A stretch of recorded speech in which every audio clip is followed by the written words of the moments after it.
ঈদ উল ফিতর উপলক্ষে দেশের বিভিন্ন গন্তব্যে যাত্রী পরিবহনের জন্য বিআরটিসির অতিরিক্ত ৫৫০টি বাস চলাচল করবে।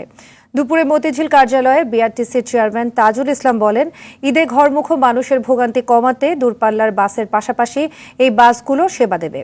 জুলাই আগস্ট নাগাদ বিআরটিসির বহরে আরও ৩৪০টি উন্নত মানের বাস যুক্ত হবে বলেও জানান তিনি। সাদিয়া কানিজের রিপোর্টে দেখুন বিস্তারিত। অচল বাস ডিপোতে পড়ে থেকে নষ্ট হওয়া বিভিন্ন প্রতিষ্ঠানের কাছে লিজ দেয়া সহ নানা অনিয়মের অভিযোগে শিরোনাম হয় রাষ্ট্রায়ত্ত পরিবহন সংস্থা বিআরটিসি। তবে এবার উল্টো বার্তা দিলেন সংস্থাটির চেয়ারম্যান।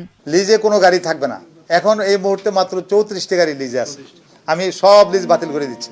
চেয়ারম্যানের দাবি, অনিয়ম অনেকটাই কাটিয়ে উঠেছে বিআরটিসি।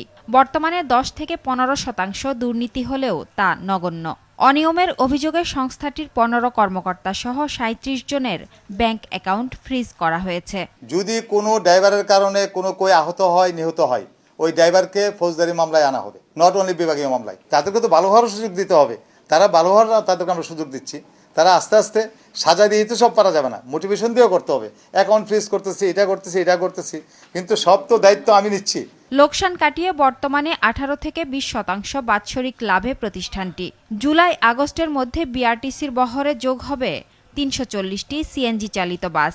আর ঈদ উপলক্ষে রাজধানীতে চলাচলকারী 600টি বাসের মধ্যে 550টি দূরপাল্লায় দেওয়ার পরিকল্পনা নেওয়া হয়েছে। প্রায় আপনার 7-8 দিন কিন্তু ঈদের ছুটি হয়ে যাচ্ছে।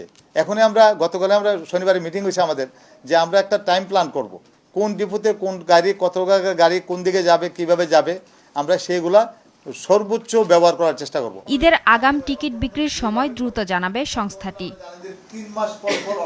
সাদিয়া কানিজ, RTV, ঢাকা।